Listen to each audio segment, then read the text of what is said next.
Convido os irmãos, então, a abrirem o texto da Palavra de Deus. No livro de Ruth, nós estudaremos hoje o primeiro capítulo completo. Mas nesse primeiro momento, nós leremos apenas os primeiros 5 versículos. Se você não estiver com a Bíblia aí em mãos, o texto também vai aparecer ali, vou ir passando aqui, mas você pode ir acompanhando. Eu também estou em uma versão diferente, eu estou na Nova Almeida Atualizada. Ela é uma versão que troca algumas palavras que ficam um pouco complexas demais para o nosso vocabulário atual. Mas é o mesmo texto bíblico, o mesmo Deus que inspirou os escritores, o mesmo Deus que conduz toda a história, ele traz o livro de Ruth para nós. Ruth, capítulo 1, nós leremos nesse momento, dos versículos 1 até o 5.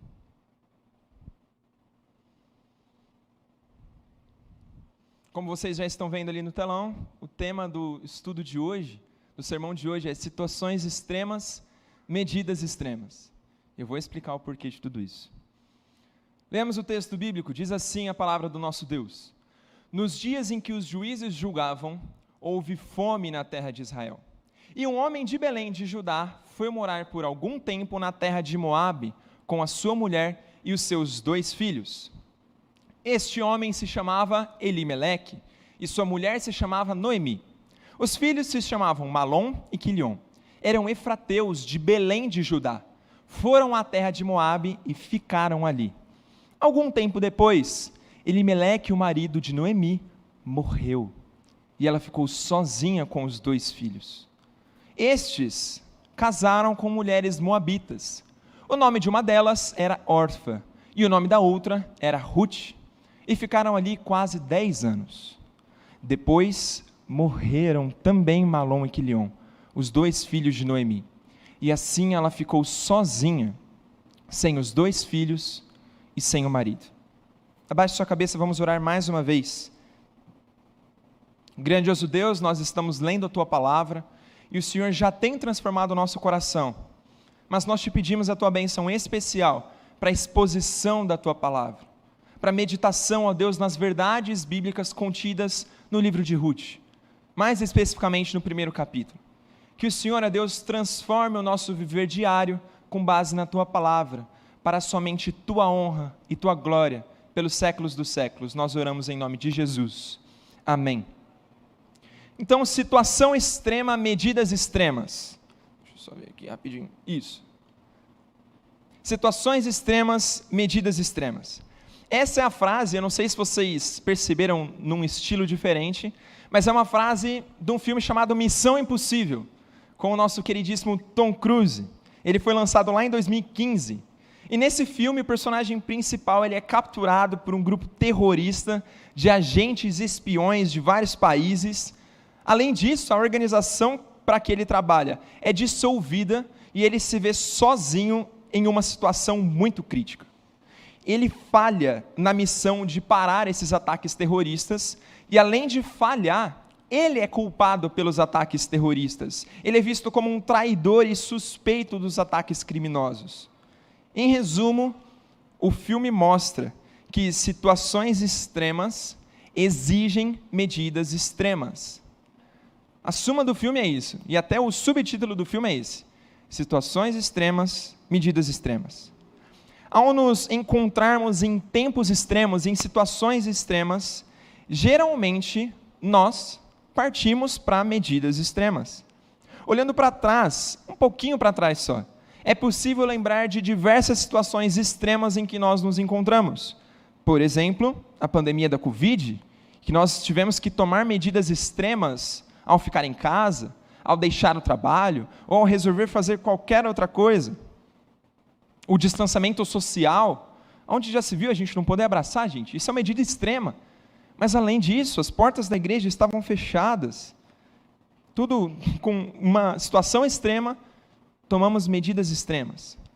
Além disso, a guerra na Ucrânia, por mais que não nos afetou diretamente, a população de lá tomou medidas extremas para a sua sobrevivência. Além disso, essa crise econômica que nós estamos vivendo, que é mundial, é uma situação extrema. Faz com que nós pensemos em medidas extremas para fugirmos dessa crise, para continuarmos vivendo. Você pode ter se perguntado, assim que eu coloquei ali, pode ter se perguntado, mas Natan, o que tem a ver isso com 2023 que acabou de começar? O que isso tem a ver com o ano novo, que é uma situação muito feliz, não é uma situação extrema, é uma situação feliz. Por que trazer esse tema para a pregação de ano novo? Esse tema é relevante justamente por conta disso. Justamente porque nesse meio tempo onde estamos passando de 2022 para 2023, nós estamos no meio de uma crise. Nós estamos no meio de uma situação extrema. Estamos em meio a tempos extremos. A crise política que nós temos enfrentado, com o país totalmente polarizado, não é só lá em cima que está uma crise, que está uma bagunça, é aqui embaixo. Lá em cima que eu digo, lá em Brasília, nos poderes e tudo mais. Aqui embaixo que eu digo é a população dividida, brigando um com o outro. Isso é uma crise política. Um país revoltado, um país descontente com tudo que está acontecendo. A crise econômica mundial que chega ao bolso de cada um de nós. Vocês estão sentindo o dinheiro valer menos? Vocês estão sentindo que o poder de compra está muito menor do que era antes? As coisas no mercado estão decolando de preço? Chega no bolso de cada um de nós. Crise na cultura também, com valores morais totalmente distorcidos. Ninguém sabe mais o que é certo, o que é errado. Nem nós mesmos sabemos o que é certo e o que é errado, em muitas das vezes. Será que isso é certo? Será que isso é errado? Valores morais totalmente distorcidos, remoídos, destruídos, reconstruídos e muitos idos por aí. Querendo ou não, nós também estamos em uma crise na nossa igreja. Mudanças pastorais, coisas estão acontecendo na vida da nossa igreja, nos relacionamentos uns com os outros. Os relacionamentos, eles estão acabando. Uma época mais fria, uma época mais ríspida, que não tem, parece que, amor com o próximo, que não consegue conversar abertamente ou se relacionar direito com o próximo. Casamentos sendo quebrados, famílias sendo quebradas. Tudo isso acontecendo em plena virada de ano. Não é porque o mundo deu uma volta que tudo vai ficar bem. De 2022 para 2023, mudou um númerozinho, passaram 365 dias e tudo agora vai ficar bem. É isso que o mundo prega. É isso que eu tenho aprendido com o mundo. E eu repudio esse ensinamento, porque eu fico com o texto bíblico. Mas é isso que a gente vê hoje. Passou o ano, resolveu tudo. Acabou. Mas não é isso que está acontecendo, meus irmãos. Eu tenho certeza que vocês sabem disso, porque vocês estão vivendo nisso, assim como eu, assim como o pessoal que está em casa, assim como qualquer um de nós estamos no meio de situações extremas. Mas, diante dessa realidade extrema, diante de tantas crises, nós queremos muitas vezes agir com medidas extremas. Queremos resolver as coisas do nosso jeito, com aquilo que achamos certo. Nós queremos resolver os problemas da igreja falando mal nos corredores por aí. Nós queremos resolver os problemas políticos militando por homens e não pelo nome de Deus. Nós queremos resolver as crises financeiras trabalhando que nem condenados em 3, 4, 5 empregos, ou só em um mesmo, ou até buscando maneiras ilícitas de fugir disso, como a própria sonegação de imposto. O que nós veremos hoje no livro de Ruth é uma verdade bíblica que vai contra essas medidas extremas dentro de situações extremas. Vai contra a maneira com que o mundo tem nos ensinado. Vai contra o costume e a vontade de tomar medidas extremas quando nós estamos em tempos extremos. E nós estamos em situações extremas. Nós estamos. O livro de Ruth, contextualizando um pouquinho, ele foi escrito no período mais turbulento da história de Israel. O período dos juízes. Esse período foi um longo período de aproximadamente 350 anos, que começou depois da morte de Josué e só terminou com a coroação do rei Saul. Nesse tempo, o povo israelita ele viveu em uma montanha russa, às vezes para cima, às vezes para baixo, e para cima de novo, para baixo de novo. Era um ciclo vicioso. O povo vivia oscilando entre rebeldia contra Deus e a volta para Ele. Rebeldia contra Deus, volta para Ele novamente. a instabilidade política, o colapso moral e a infidelidade espiritual foram as marcas desse tempo. Eles estavam em situações extremas. Na verdade, quando eles voltavam para Deus, parecia ser uma volta superficial demais, porque não durava. O que acontecia? No livro de Juízes, que precede o livro de Ruth, o povo buscava a Deus por aquilo que podia receber dele. Eles não estavam interessados em Deus, apenas neles mesmos. Eles buscavam a Deus com propósitos egoístas.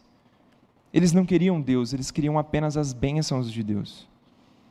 O que acontecia no livro de Juízes?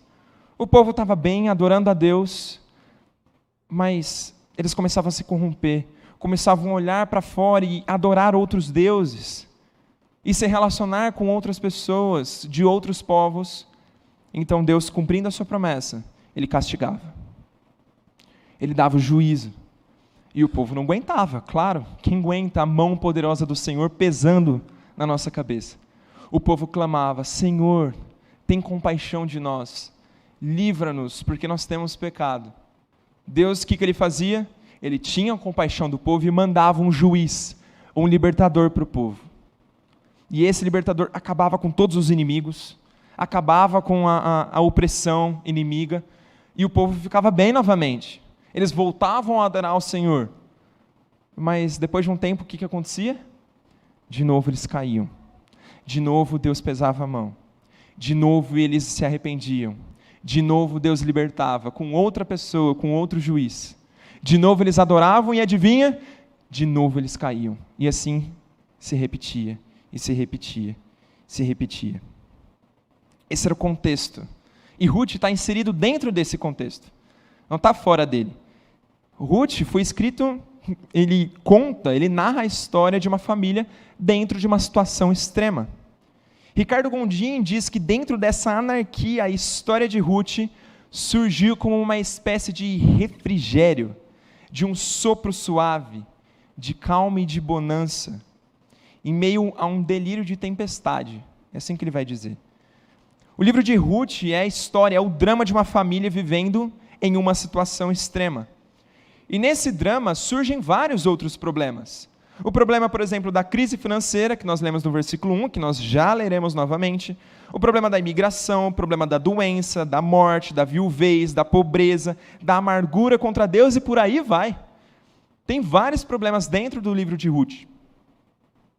Mas o livro de Ruth é uma história cheia de emoções profundas, que se destacam o poder do amor, que é o próprio Deus. É uma história que é um contraste, o livro é um contraste com o livro de Juízes, que trata de muitas guerras e contendas. No livro de Juízes, o julgamento de Deus está mostrando à nação de Israel a loucura do pecado. É isso que nós lemos no livro de Juízes, com essas voltas e revoltas, voltas e revoltas. Mas no livro de Ruth, o amor e a virtude estão sendo recompensados. Por mais que leve esse nome, o livro Ruth, Ruth não é a personagem principal, mas sim Deus e suas atitudes em meio a situações extremas. Por isso que, na exposição desse primeiro capítulo, nós veremos na primeira parte o que o ser humano, as medidas extremas que o ser humano toma diante de situações extremas.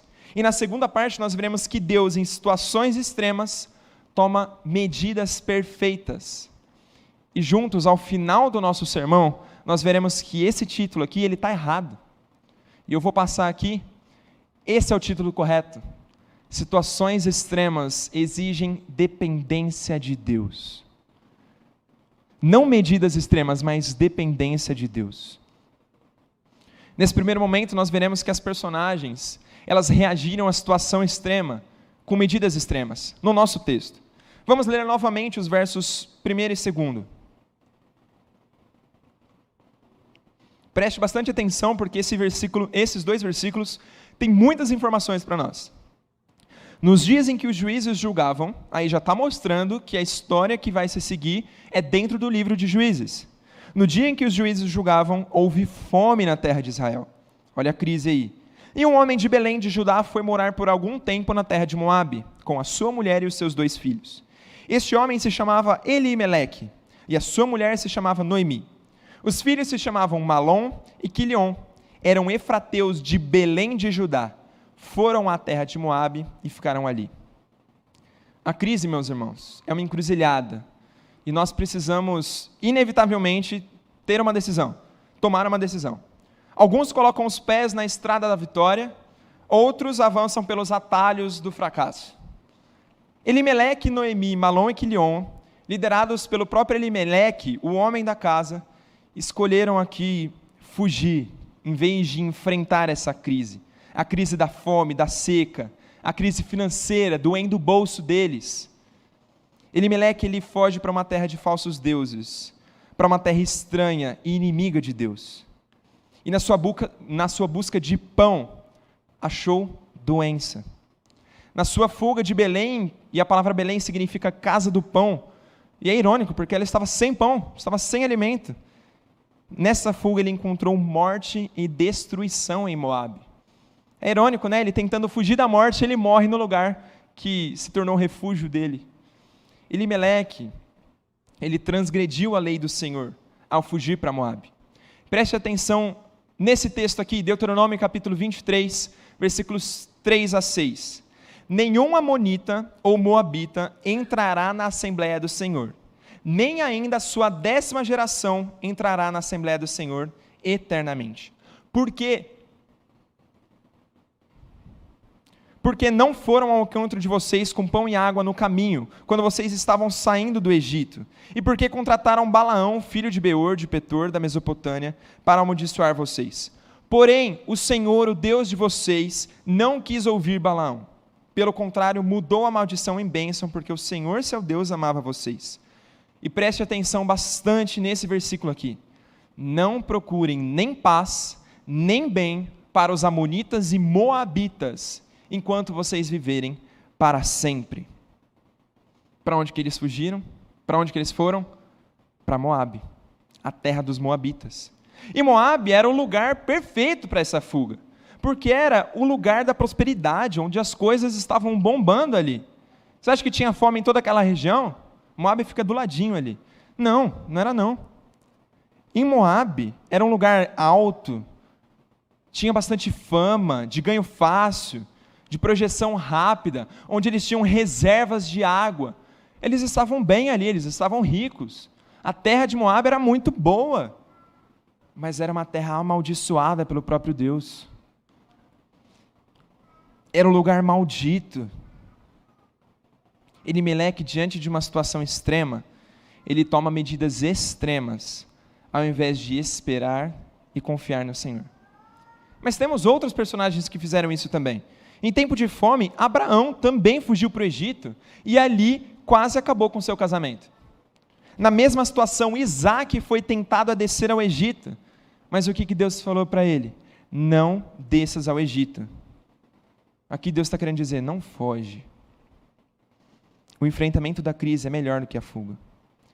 E nós sabemos, conforme Salmo 42:7, que um abismo chama outro abismo. Elimeleque, ele morre em Moabe. Versículo 3 do nosso texto.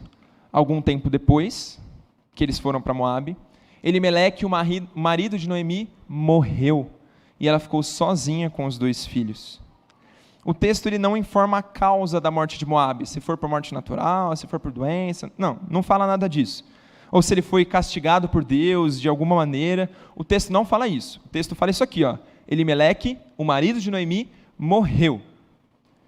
Mas o que sabemos é que Elimeleque morre. E quando ele morre, seus filhos também tomam medidas extremas dentro de uma situação extrema. Qual foi isso? Olha o versículo 4. Estes, os filhos, casaram com mulheres moabitas. Casaram com mulheres moabitas. O nome de uma delas era Orfa e o nome da outra era Ruth. E ficaram ali quase 10 anos. Além deles estarem ali e viverem em paz com aquele povo durante algum tempo, porque já transgredindo aquela outra lei, que eles não podiam ter paz. Se eles estavam ali há quase 10 anos, eles provavelmente tinham paz com aquele povo. Mas além disso, eles vão mais além. Eles se casam. A união mais íntima possível do ser humano acontece aqui. Olhem esse texto, também em Deuteronômio. Outro mandamento do Senhor, Deuteronômio 7, 3 e 4. Não se casem com pessoas dessas nações. Não deem as suas filhas aos filhos dessa gente, nem tomem as filhas deles para os filhos de vocês. Mandamento. Olha o que vai dizer o versículo 4. Pois elas levariam os filhos de vocês a se desviar de mim, para que servissem outros deuses. Assim a ira do Senhor se acenderia contra vocês, e depressa ele os destruiria. Malom e Quilion, os filhos de Elimeleque e de Noemi, eles pecaram gravemente contra o Senhor. E por mais que o texto bíblico não nos traga essa informação, do jeito que eles morreram e tudo mais, muito provavelmente, se baseando nesse texto do mandamento, se baseando nisso aqui, eles morreram porque eles casaram com essas mulheres, porque eles transgrediram a lei do Senhor, eles se desviaram dos caminhos do Senhor, eles foram servir a outros deuses. O texto é claro, Elimeleque foi, ele não era para ir. Aí os filhos dele casam com as mulheres moabitas, outro mandamento quebrado. E como consequência disso, o que está escrito ali? Assim a ira do Senhor se acenderia contra vocês, e depressa ele os destruiria. O que aconteceu com eles dois? Foram destruídos pela ira do Senhor. A ira do Senhor se acendeu contra eles. E o texto de Ruth nos mostra que eles morreram, ali na terra de Moabe. E aqui eu já deixo um alerta para todo mundo que está aqui no templo, para todo mundo que está em casa assistindo também. Esse mandamento perdura até hoje. Deus ordena que nós não casemos com outros povos. Nós não nos relacionaremos de maneira mais íntima com outros povos, com o mundo. Se não é para nós nem termos paz, se não era para eles terem paz com os outros ali, e eles não eram para se casar com outros povos, casar é a maneira mais íntima. O casamento é santo, é sagrado, é separado a Deus. O casamento misto, o casamento aqui em julgo desigual, é pecado. E por ser um mandamento, já basta que nós obedeçamos. Isso já basta. Se é um mandamento, nós não devemos fazer. Mas aqui ainda tem a consequência disso. Deus ainda se preocupa em mostrar a consequência disso. Por que nós não devemos casar em julgo desigual? Por quê? Porque os povos, eles levam os filhos de vocês, levam a geração, levam o nosso próprio coração a se desviar de Deus. E nós serviremos a outros deuses. E assim a ira do Senhor se acenderá contra vocês e depressa os destruirá. É um mandamento. Malom e Quilion, eles fizeram isso. Eles tomaram medidas extremas em uma situação extrema. Era uma situação extrema que eles estavam vivendo e eles tomaram essa decisão. E aí, o versículo 5 é claro. Depois morreram também Malom e Quilion, os dois filhos de Noemi. E assim, olha a consequência disso. A situação ficou pior ainda. Já estava ruim, né? Agora que parece piorou. Por quê? Ela ficou sozinha, sem os dois filhos e sem o marido. Agora complicou legal. Já era uma situação extrema por estar fora da sua terra, sem o marido, que era o seu provedor. Os seus dois filhos, que assumem essa posição de provedor, agora eles morrem também. Na sociedade israelita, a condição de viúva era um risco social à mulher, deixando ela vulnerável econômica e socialmente. Em Êxodo capítulo 22, a viúva é classificada juntamente com o órfão e os estrangeiros. Noemi ficou viúva.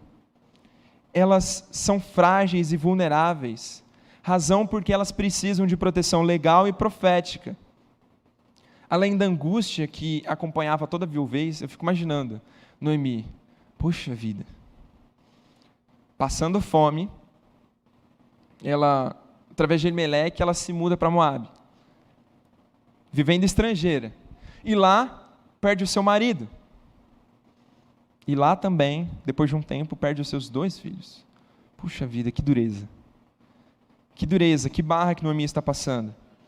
Além disso, caso o marido deixasse alguma dívida, a viúva era obrigada a assumir os compromissos financeiros. o que implicava muitas vezes na venda dos bens, na entrega dos filhos à servidão. No caso, Noemi não tinha filhos para dar mais, mas eles deveriam servir como escravos ali, para pagar as dívidas. E todo tipo de exploração da parte dos credores. Em Deuteronômio 10:18, o estado de miséria da viúva é declarado. Falta pão e vestido, elementos básicos para manutenção da vida, da dignidade humana. E também em Jó é denunciado o pecado de se levar da viúva o único boi como penhor. Ou seja, é pecado tirar aquilo que a viúva tem de mais precioso, da única coisa que ela tem. Noemi estava em uma situação bem extrema. Bem extrema. Bem extrema. Então ela toma algumas decisões. Ela toma algumas medidas. E nós leremos agora o resto do capítulo. Por isso que eu peço bastante atenção, são alguns versículos. Nós leremos a partir do versículo 6 até o 22, que narra toda essa história. Eu peço que você preste bastante atenção, porque daqui que vão surgir os próximos pontos. Versículo 6. Depois de tudo isso, depois de ter acontecido, então Noemi voltou da terra de Moabe com suas noras, porque ainda em Moabe ouviu que o Senhor havia se lembrado do seu povo, dando-lhe alimento. Assim ela saiu do lugar onde havia morado, e as duas noras estavam com ela. Enquanto caminhavam, voltando para a terra de Judá, Noemi disse às suas noras: vão agora e voltem cada uma para a casa de sua mãe, e que o Senhor seja bondoso com vocês, assim como vocês foram bondosas com os que morreram e comigo. O Senhor faça com que vocês sejam felizes, cada uma na casa do seu novo marido, e dê um beijo em cada uma delas. Elas, porém, começaram a chorar alto e lhe disseram: não, nós iremos com a senhora para junto do seu povo. Mas Noemi disse: voltem, minhas filhas, por que vocês iriam comigo? Vocês acham que eu ainda tenho filhos em meu ventre para que casem com vocês? Voltem, minhas filhas, vão embora, porque sou velha demais para ter marido. E ainda que eu dissesse, tem esperança, ou ainda que casasse esta noite e tivesse filhos, será que vocês iriam esperar até que eles viessem a crescer? Ficariam tanto tempo sem casar? Não, minhas filhas, a minha amargura é maior do que a de vocês, porque o Senhor descarregou a sua mão contra mim. Então de novo choraram em alta voz. Orfa, com um beijo, se despediu de sua sogra, porém Ruth se apegou a ela. Então Noemi disse: veja, a sua cunhada voltou para o seu povo e para os seus deuses, vá você também com ela. Porém Ruth respondeu: não me insista para que eu a deixe, nem me obrigue a não segui-la, porque aonde quer que a senhora for, irei eu, e onde quer que pousar, ali pousarei eu. O seu povo é o meu povo, e o seu Deus é o meu Deus. Onde quer que você morrer, morrerei eu, e aí serei sepultada.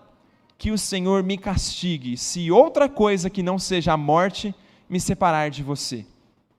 Quando Noemi viu que Ruth estava mesmo decidida a acompanhá-la, deixou de insistir com ela. Então ambas se foram, até que chegaram a Belém. E aconteceu que ao chegarem ali, toda a cidade se comoveu por causa delas. E as mulheres perguntavam: essa não é Noemi? Porém ela lhes dizia: não me chamem de Noemi, mas de Mara, porque o Todo-Poderoso me deu muita amargura. Quando saí daqui eu era plena, mas o Senhor me fez voltar vazia. Por que então querem me chamar de Noemi, se o Senhor deu testemunho contra mim e o Todo-Poderoso me afligiu? Foi assim que Noemi voltou da terra de Moabe com Ruth, sua nora, a moabita. E chegaram a Belém, no começo da colheita da cevada. A reação de Noemi diante de uma situação extrema foi também, adivinha, tomar medidas extremas. Noemi, que significa agradável, agora ela prefere se chamar de quê? De Mara, que significa amargurada, amargura, amarga. Ela já tinha perdido qualquer esperança, como nós vimos no versículo 13. O pessimismo tinha inundado o seu pensamento e suas atitudes. Noemi insistiu algumas vezes com suas noras para que elas voltassem para a terra de Moabe, que não fossem ficar com ela ali em Belém. esse comportamento amargo de Noemi trouxe algumas consequências bem extremas para esse contexto. Primeiro, Noemi ela estava impedindo de suas noras receberem a bênção do Senhor. Em muitas outras passagens da Bíblia, nós vemos estrangeiros entrando no povo de Deus e participando das bênçãos especiais que Deus tinha para dar para eles. O que Noemi faz? Eu não quero que vocês vão comigo. Ela estava privando essas mulheres de entrar no povo de Deus. Quando Noemi diz para elas voltarem para sua terra, ela impede que elas recebem essas bênçãos. Mas além disso, outra consequência, Noemi estava pedindo para elas voltarem aos seus deuses. Repare bem no versículo 15, logo depois de Orfa decidir finalmente voltar para sua terra. Ela foi, e olha o que Noemi disse: veja, a sua cunhada voltou para o seu povo, e para onde? E para os seus deuses. Vá você também com ela. Ela não voltou apenas para sua terra, para o seu povo. Ela voltou para os seus deuses, para os seus velhos costumes. Orfa e Ruth, provavelmente, elas perderam alguns costumes por morarem ali com pessoas hebraicas, hebreias. E Orfa voltou para os seus deuses. Olha que pedido extremo que Noemi faz para essas mulheres. Abandonem isso que vocês aprenderam nos últimos anos. Abandonem tudo isso e voltem para os seus deuses. Deixa o Deus Todo-Poderoso que eu sirvo de lado e volta a adorar os seus deuses. Olha que pedido extremo, gente. Olha que pesado isso. Isso foi uma reação extrema. Uma reação extrema. Mas ainda tem mais consequências. Noemi deixou de ser testemunha do Deus vivo. A missão do povo de Deus era dar testemunho do Deus vivo a outras nações. Noemi, ela se entregou completamente às suas tristezas, ao seu desespero, às suas preocupações. Eu imagino que o rosto do povo de Deus era um rosto diferente dos demais. Eu imagino que eles eram mais felizes porque Deus colocava a sua mão poderosa em cima deles e Deus cuidava desse povo. E eles serviriam de exemplo para as outras nações. Eu imagino que o rosto de Noemi não estava nem um pouco contente. Ele estava amargurado. Amargurada. Ela não mais testemunhava a bondade e a misericórdia de Deus. A amargura de Noemi deturpou a imagem de Deus evidenciada pela sua vida. Noemi, ela estava vivendo realmente uma situação bem extrema. Bem extrema. E ela, infelizmente, tomou medidas totalmente extremas. Que teve consequências, que tiveram consequências. Elimeleque estava vivendo uma situação bem extrema, mas tomou o quê? Medidas extremas. Os filhos deles, Malom e Quilion, estavam vivendo uma situação bem extrema. E tomaram medidas bem extremas. Infelizmente, não é só esse povo que a gente está lendo aqui, não. Nós reagimos a situações extremas com medidas extremas. O desespero e a aflição sempre vem, meus irmãos. A gente está vivendo isso na pele. E eu creio que os mais velhos aqui viveram muito mais aflições do que eu. Nós vivemos situações extremas e isso é normal, porque a morte ronda ao nosso redor a cada minuto das nossas vidas. Eu posso tropeçar e morrer aqui agora. A morte está o tempo todo em volta de nós. E não somente na minha vida, mas na vida de quem nós amamos, de quem nós cuidamos. Um piscar de olhos e o nosso parente querido se foi. A morte está o tempo todo presente. Mas além da morte, o pecado nos rodeia como um leão. E as consequências do pecado são morte e destruição. As situações extremas não são raras, e sim bem cotidianas, na verdade. Eu creio que vocês concordam isso comigo. As situações extremas, as situações complicadas e desafiadoras na nossa vida são cotidianas. No começo do sermão nós citamos algumas dessas, né? Algumas situações difíceis que estamos passando ao entrar em 2023. A crise política, com o país totalmente polarizado, a crise econômica, com o real valendo cada vez menos, crise na cultura, crise na liderança, crise na igreja, um monte de crise. Tempo de pós-pandemia com famílias extremamente enlutadas e lutando ainda com muita coisa. Nós sofremos com tudo isso.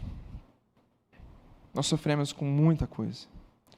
Nós estamos entrando em um ano de crise. Não espere que 2023 vai ser melhor do que 2022, 21, 20, 19, 18. Não espere que, pela virada de ano, as coisas vão melhorar definitivamente. Na verdade, isso é o contrário, porque o próprio Jesus, ele disse que no mundo nós iremos passar por aflições. Isso é uma certeza. E elas só vão piorar. Então por que nós pulamos 2023 e feliz ano novo, feliz ano novo, feliz ano novo? Claro que nós devemos nos alegrar com a bênção de mais um ano que Deus nos dá. Mas nós não devemos colocar as nossas esperanças e expectativas apenas em algo natural que acontece todo ano, que é a virada de ano. É somente mais um dia. Nós não podemos colocar as nossas esperanças nesse dia específico. Porque já está tudo avisado dentro das Escrituras. Os tempos vão piorar, as dores de parto só vão aumentar, os preços do mercado só vão continuar subindo, as doenças vão continuar vindo, vão continuar piorando, vai vir mais pandemia por aí, vai vir mais guerra, as lutas vão continuar sendo travadas, a morte e o luto estarão sempre presentes na nossa vida. Enquanto Cristo Jesus não volta, e essa é a nossa esperança, mas enquanto Ele não volta, nós estaremos constantemente no que está em vermelho ali, nas situações extremas. A pergunta que eu faço é: como que nós estamos reagindo a essas situações extremas? Quais estão sendo as medidas que nós estamos tomando? Será que as medidas que nós estamos tomando são de total dependência do Senhor? Total. Ou será que, assim como as personagens dessa história, nós estamos tomando medidas extremas, medidas desesperadas? Eu temo dizer que no tempo em que estamos vivendo, nós temos presenciado as medidas extremas, ao invés da dependência do Senhor. Nós pensamos primeiro, quando a crise chega a nós, em como nós vamos lidar com essa crise. Como que nós vamos lidar com a crise financeira, por exemplo? Trabalhando mais, gastando menos, mudando de cidade, mudando de rotina. Quando as situações estão totalmente desesperadoras, o que nós estamos fazendo? Pense aí numa crise pessoal da sua vida. O que você está fazendo? As primeiras atitudes, os primeiros pensamentos, depois de uma má notícia, evidenciam aonde o nosso coração está colocando esperança. E aqui eu não quero que vocês saiam daqui pensando que a Bíblia condena a tristeza, tá? Que condena o choro, que condena tudo isso. Eclesiastes capítulo 7, os versículos 1 a 4 dizem o seguinte: a boa fama é melhor do que um bom perfume, e o dia da morte é melhor do que o dia de nascimento. Melhor é ir à casa onde há luto do que ir à casa onde há banquete, pois naquele se vê o fim de todas as pessoas, e que os vivos o tomem em consideração. Melhor é a mágoa do que o riso, porque com a tristeza do rosto se melhora o coração. Porque com a tristeza do rosto se melhora o coração. O coração dos sábios está onde? Na casa do luto, mas o dos insensatos na casa da alegria. Na tristeza que Deus molda o nosso coração. É no luto onde nós somos aperfeiçoados. É nas situações extremas onde Deus transforma o nosso coração. É nesse momento. Mas assim como Noemi, nós colocamos a tristeza e o luto como um Deus entronado na nossa vida. É por isso que ela ficou amarga. Não era por causa das situações que estavam acontecendo. A situação pela situação não faz nada na nossa vida. O nosso coração, ele fica amargurado, porque nós falhamos completamente em perceber a providencial e contínua bondade de Deus para conosco no meio das dificuldades. Como Noemi, nós podemos estar tão ocupados reclamando da nossa miséria, que nós não percebemos que em meio da miséria Deus tem transformado as coisas. Noemi, sem a miséria, nunca teria deixado Moabe para trás e retornado à terra da promessa. Se ela tivesse permanecido satisfatoriamente farta em Moabe, ela teria perdido a bênção de, por exemplo, estar na cidade onde o Messias nasceria. O lugar de maior destaque na história da redenção. Se ela tivesse ficado lá em Moabe, ela ia perder essa bênção grandiosa. Contudo, ela estava tão presa ao que havia perdido, que não conseguia ver o tesouro muito maior que estava sendo dado a ela por meio de uma pessoa, por meio de uma mulher, por meio de Ruth. Ruth, um sinal da graça de Deus para com a vida dela. Como Noemi, nós também muitas vezes nos apegamos desesperadamente a pequenos tesouros, ou até mesmo a coisas ridiculamente inúteis, quando o que Deus tem para nós é tão maior, é tão grandioso. São perspectivas muito mais amplas daquilo que a gente está vendo só um pedacinho. Você já olhou para trás em crises que já passaram na sua vida, porque Deus fortalece o nosso coração por meio das provações? Lá atrás, você não percebia o que Deus estava fazendo, mas hoje você percebe. E por que mesmo sabendo disso, nós nos apegamos a coisas tão pequenas e que passam tão rápido, que são as nossas crises, que são as nossas amarguras, que são as nossas tristezas, e deixamos de vislumbrar aquilo que Deus tem feito na história? Como Elimeleque, nós estamos muitas vezes fugindo das crises para refúgios profanos, inimigos do Senhor. Como Malom e Quilion, nós estamos nos casando com outros deuses, adorando outros deuses. Como essa família que estava passando por uma situação extrema, nós estamos passando por situações extremas, e o pior, nós estamos tomando medidas extremas. Mas por mais que já corremos por todo o texto proposto, nós passamos por cima de vários detalhes que nos revelam a coisa mais importante que nós temos nesse capítulo, que é a graça de Deus para a vida de Noemi. E essa graça nos mostra que Deus agiu em meio à situação extrema, com medidas não extremas, mas medidas perfeitas. O primeiro detalhe que eu quero ressaltar está no versículo de número 6. O Senhor se lembrou do seu povo, que estava com fome e deu-lhe alimento. Olha o versículo. Então Noemi voltou da terra de Moabe com suas noras. Por que ela voltou? Porque ainda quando ela estava em Moabe, ela ouviu que o Senhor havia se lembrado do seu povo, dando-lhe alimento. Era uma situação extrema, mas Deus, com a sua providência, supre as necessidades do seu povo. E isso só reforça a nós que a decisão extrema de Elimeleque foi bem extrema mesmo, em fugir. Porque Deus não havia abandonado o seu povo. Deus deu alimento para o seu povo, Deus agiu em meio à situação extrema, com medidas perfeitas. Mas temos mais detalhes do agir de Deus aqui. E os próximos detalhes possuem até um arzinho de ironia, que vocês vão perceber no texto bíblico. Observem o que Noemi diz às suas noras nos versículos 8 e 9. Noemi disse às suas noras: vão agora e voltem cada uma para a casa de sua mãe. E, presta atenção, que o Senhor seja bondoso com vocês, assim como vocês foram bondosas com os que morreram, e comigo foram bondosas também.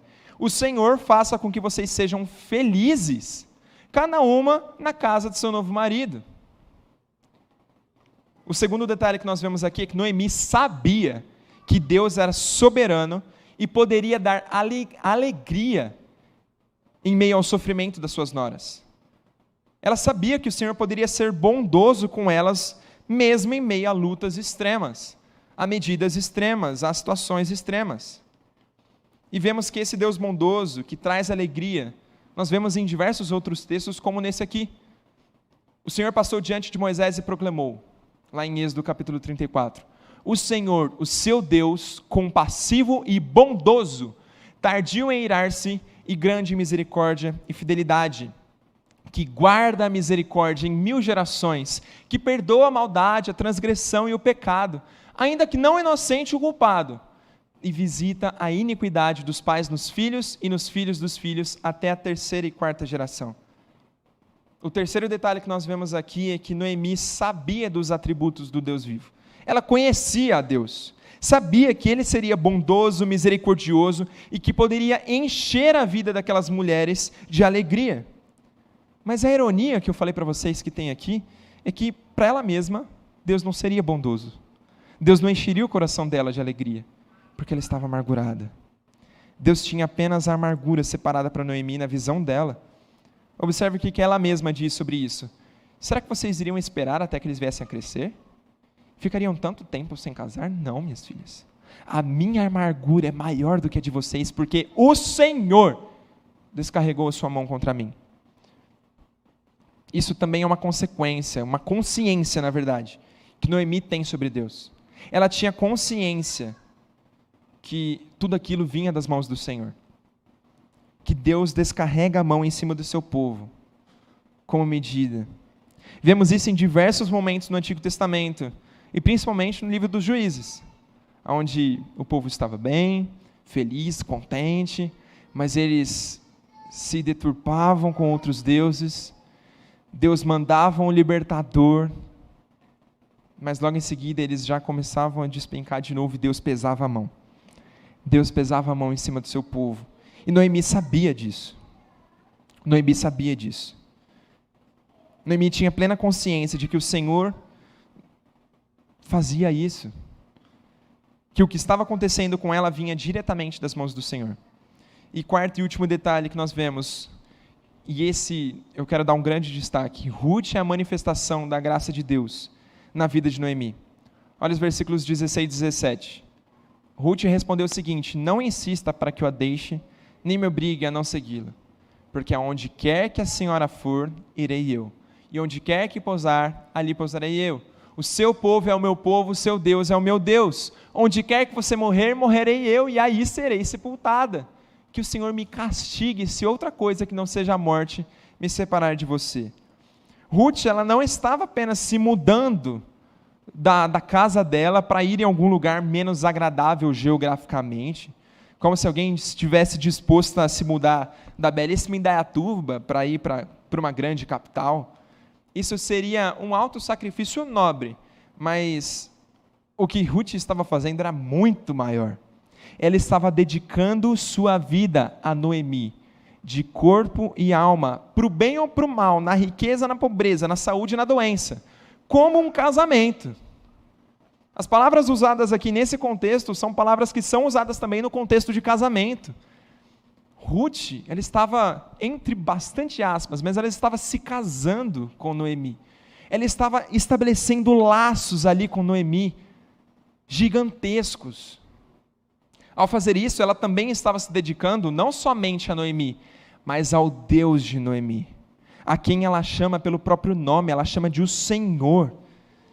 Ela estava até mesmo disposta a morrer por Noemi, morrer por esse Deus. Ela ainda invocaria maldição sobre ela mesma, se ela quebrasse esse juramento. Ruth estava abrindo mão de toda a sua vida para servir a Noemi. E aqui eu não quero frisar, como eu já disse, eu não quero frisar a vida de Ruth aqui, o que ela fez. Mas Ruth é o meio que Deus usa para manifestar a sua graça na vida de Noemi, na vida amargurada de Noemi.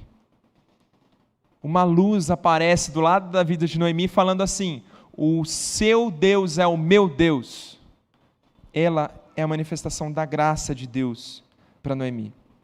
E os próximos capítulos do livro de Ruth, que nós não leremos hoje, mas eu encorajo muito, cada irmão que está aqui, você que está na internet também, ler, são apenas 4 capítulos, nós já lemos o primeiro, você pode ler, essa é uma história belíssima, uma história de amor.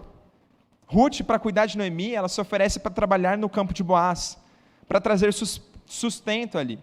Boaz, ela se afeiçoa a Ruth, ele compra as terras que eram de Elimeleque, toma a Ruth por mulher e tem um filho com ela. O filho que Ruth teve se chama Obed, que é pai de Jessé, que é pai do rei Davi, que viria a ser o melhor rei de Israel. E ainda Ruth veio a fazer parte, e o livro de Ruth termina com uma genealogia bem pequenininha, mas Ruth veio fazer parte da descendência do Rei Eterno Jesus Cristo. Está lá o nomezinho dela. Está lá o nomezinho de Boaz.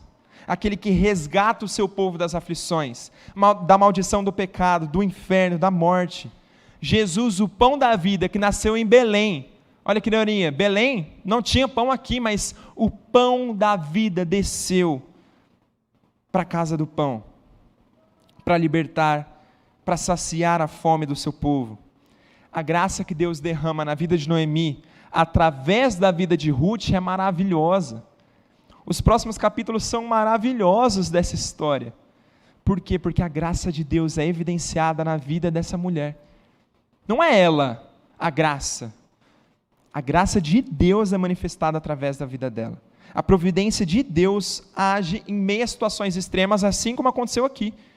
Deus, através da vida de Ruth, foi transformando todas as coisas, a graça de Deus estava ali. Deus age nas situações extremas com medidas perfeitas.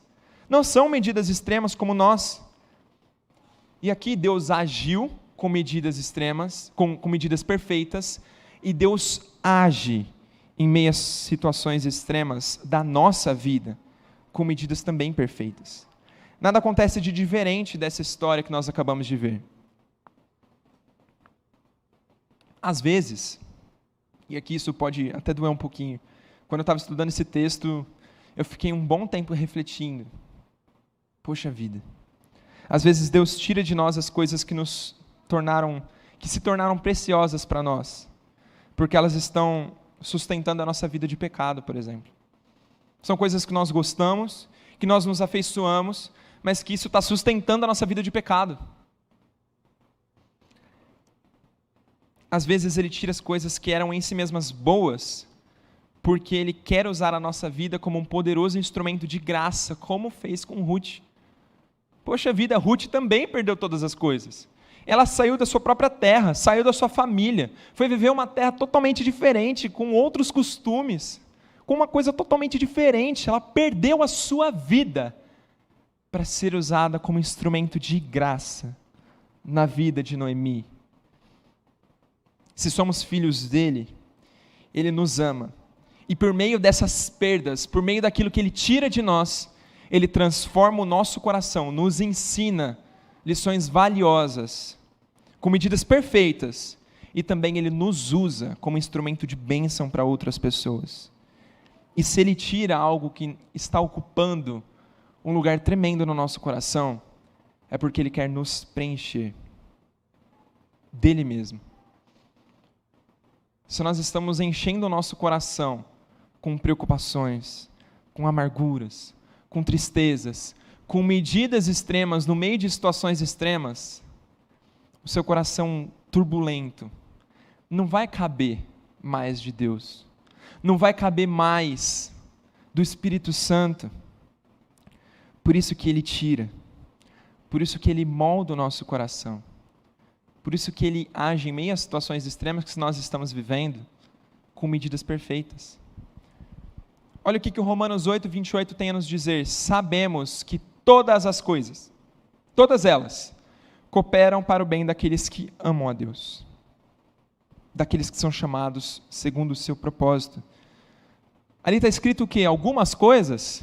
Ali está escrito as coisas que acontecem dentro da igreja? Não, todas as coisas, cada detalhe, cada fio de cabelo que cai da sua cabeça, cada planta que seca no seu jardim, cada passarinho que canta em plena manhã,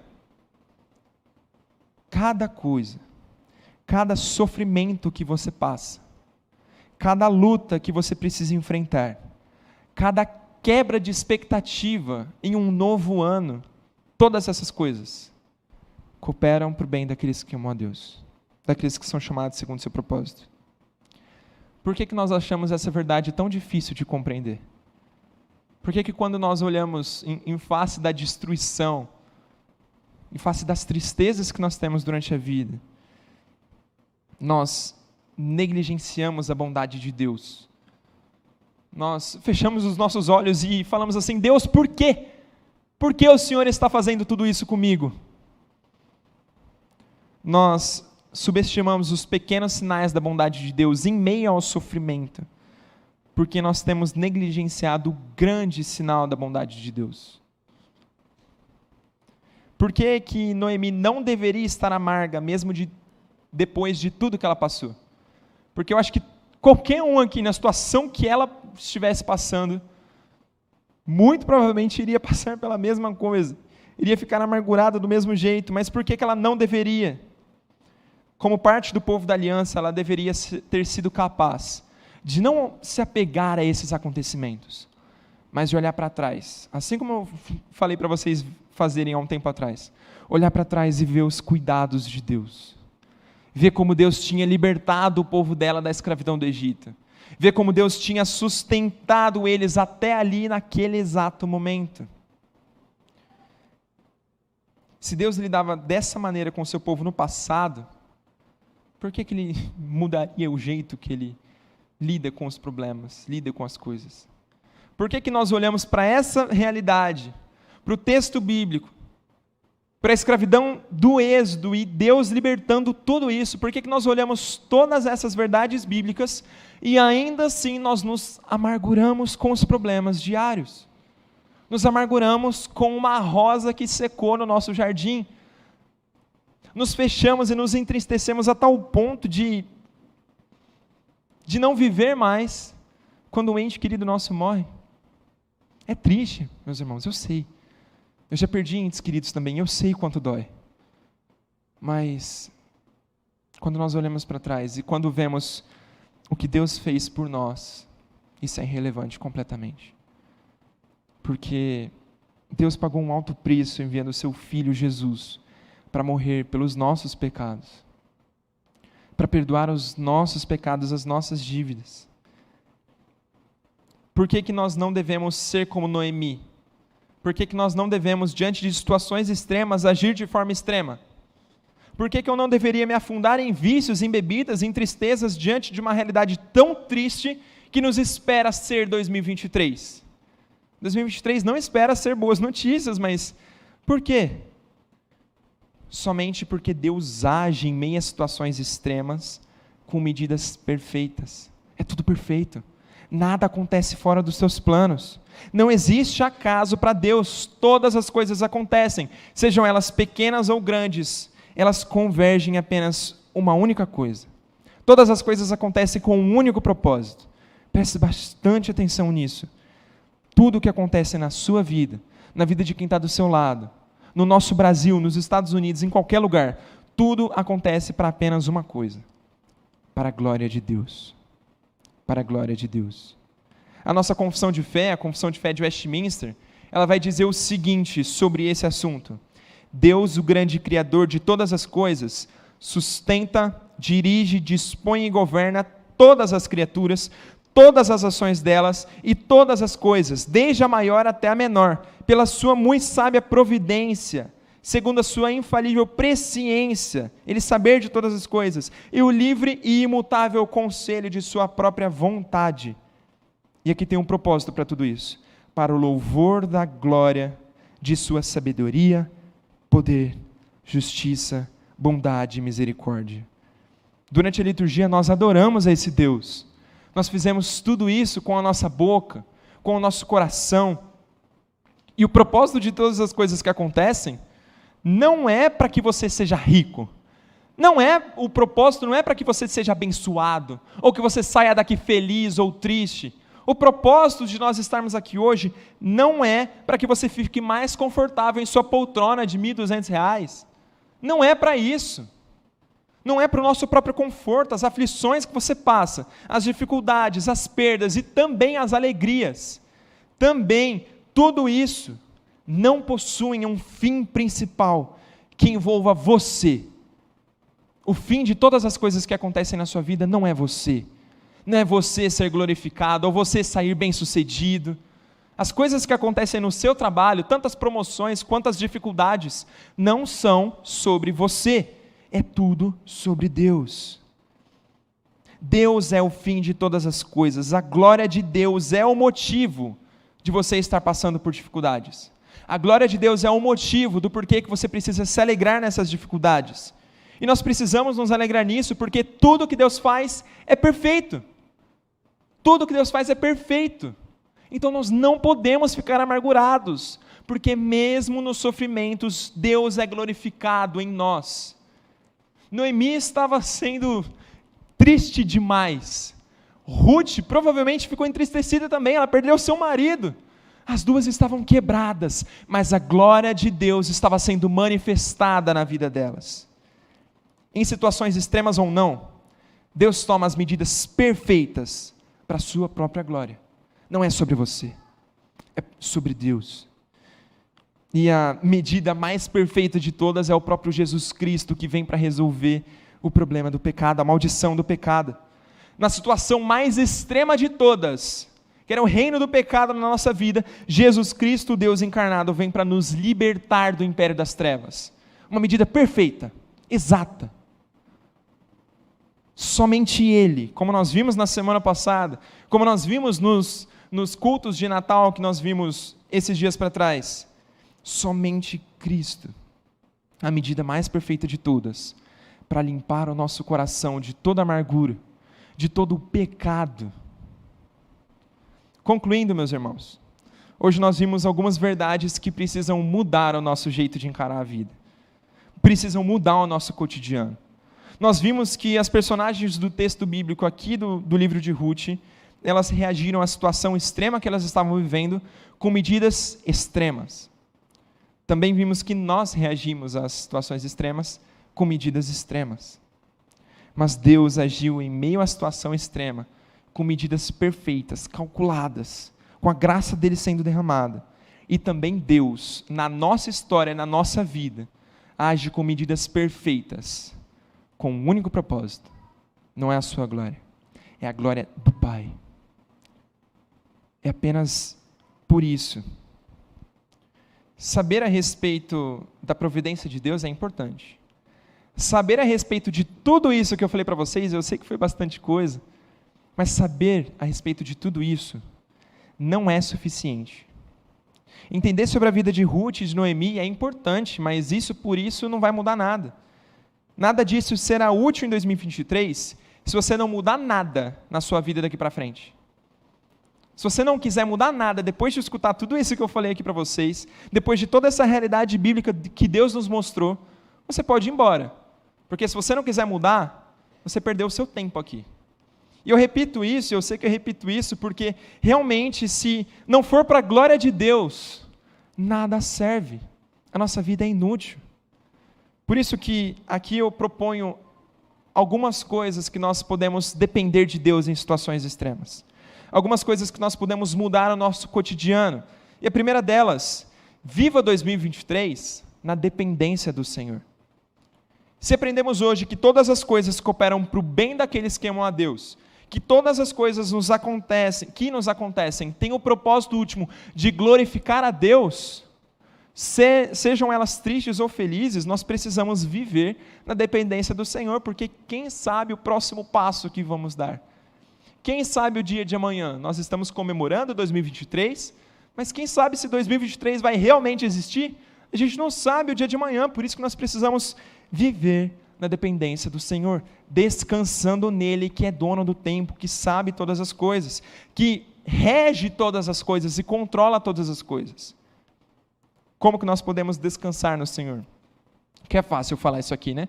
Viva 2023 na dependência do Senhor. Aí você, poxa vida, eu preciso viver na dependência do Senhor, mas como que eu faço isso? Não se preocupe, por exemplo, com quem vai assumir o poder, ou quem na verdade já assumiu o poder no nosso Brasil. Não se preocupe com se teremos sustento amanhã, ou depois. Não se preocupe com coisas vãs. Entregue o seu caminho ao Senhor.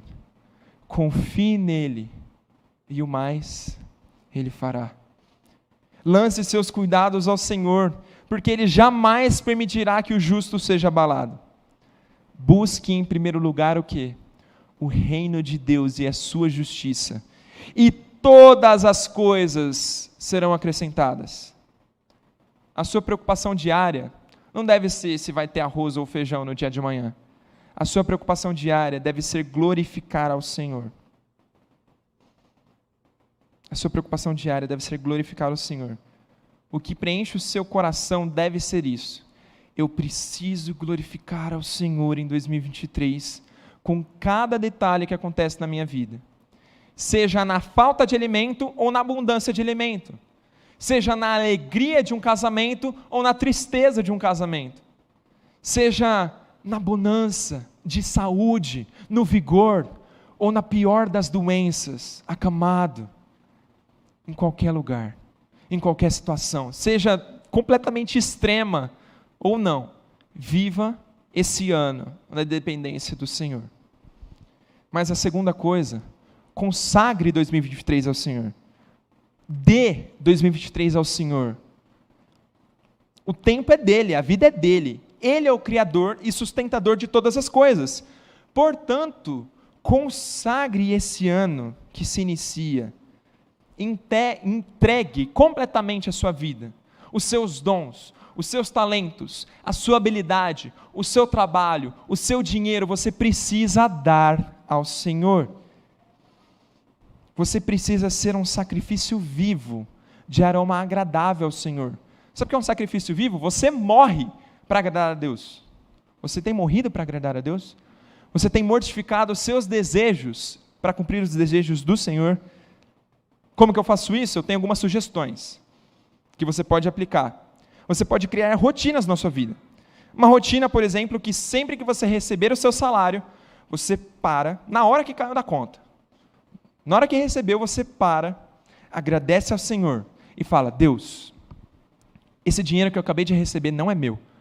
Eu consagro ao Senhor. Eu quero que Ele glorifique ao Senhor. Eu quero que eu seja bênção na vida dos meus irmãos através desse dinheiro. Porque se eu vivo na dependência do Senhor, eu não tenho medo que vai faltar. Claro que a gente precisa fazer planos. Claro que a gente precisa não viver deliberadamente gastando o nosso dinheiro. Deus, Ele sustenta a nossa vida através do nosso trabalho. O trabalho dignifica o homem. É claro. Mas você precisa entender que tem um lugar certo o dinheiro na sua vida.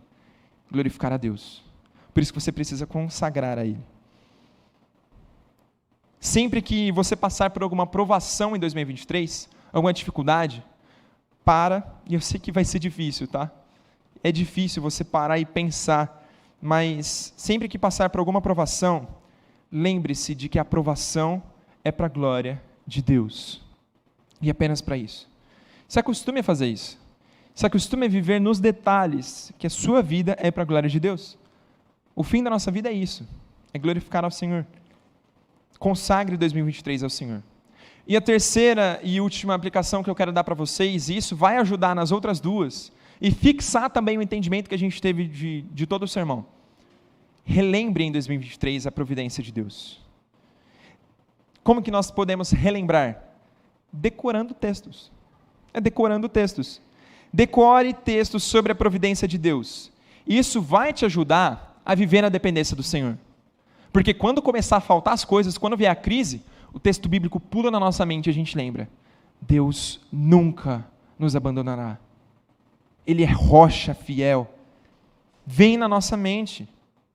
E decorar as coisas são importantes. É importante esse exercício, porque quando aquele texto está decorado, nas dificuldades, eles pulam na nossa cabeça. Decorar textos sobre a providência do Senhor ajudará você a viver na dependência do Senhor e consagrar 2023 ao Senhor. Eu trouxe aqui alguns exemplos de texto bíblico que nós iremos ler, e eu encerro o sermão com esses textos, mostrando que Deus, Ele jamais permitirá que o justo seja abalado. E eu até recomendo que, se você conseguir, você anotar esses textos bíblicos, a referência para você realmente se esforçar em decorar eles. Se você já tem decorado, graças a Deus. Mas você decorar esses textos bíblicos que vão aparecer aqui, vai te ajudar, com certeza, a viver 2023 na dependência do Senhor e a consagrar 2023 ao Senhor. Vamos ver Romanos 8:28, aquele que a gente já leu. Sabemos que todas as coisas cooperam para o bem daqueles que amam a Deus, daqueles que são chamados segundo o seu propósito. Isaías 46:10. Desde o princípio anuncio o que há de acontecer, e desde a antiguidade revelo as coisas que ainda não sucederam. Eu digo: o meu conselho permanecerá em pé, e farei toda a minha vontade. Que providência maravilhosa. Efésios 1:11. Em Cristo fomos também feitos herança, predestinados segundo o propósito daquele que faz todas as coisas conforme o conselho da sua vontade. E adivinha, essa vontade é o quê? Perfeita. Salmos 33:10 e 11. O Senhor frustra os planos das nações e anula os intentos dos povos. O plano do Senhor dura para sempre. Dos outros povos não, mas o plano do Senhor dura para sempre. Os intentos do seu coração por todas as gerações. E se esse plano é perfeito e se dura para sempre, glórias a Deus por isso. Se alegre nisso. E os dois últimos, Neemias 9:6. Só tu és o Senhor. Fizeste o céu dos céus e todo o seu exército, a terra e tudo o que nele há, os mares e tudo o que há neles. Tu conservas a todos com vida, e o exército dos céus te adora. Glórias a Deus por isso, meus irmãos. A providência do Senhor sustenta a nossa vida. No meio de crises, no meio de sofrimentos. E último versículo. Salmo 135:6. Tudo o que agrada ao Senhor, Ele o faz. Nos céus e na terra, no mar e em todos os abismos. Esse pequenininho, dá para decorar fácil, né? Tudo o que agrada ao Senhor, Ele o faz. Nos céus e na terra, no mar e em todos os abismos. Para nós encerrarmos o sermão, este culto, nós iremos cantar um hino que todos os anos, nesse período, nós cantamos. Rompe a aurora, vai-se embora. Um ano se foi e outro vem. E esse ano que vem, não temamos. Por que nós não devemos temer? Porque Deus sustenta todas as coisas. Prossigamos caminhando em todo bem. Vamos cantar esse hino com alegria no coração, porque mesmo em tempos totalmente extremos, em crises extremas, Deus toma medidas perfeitas.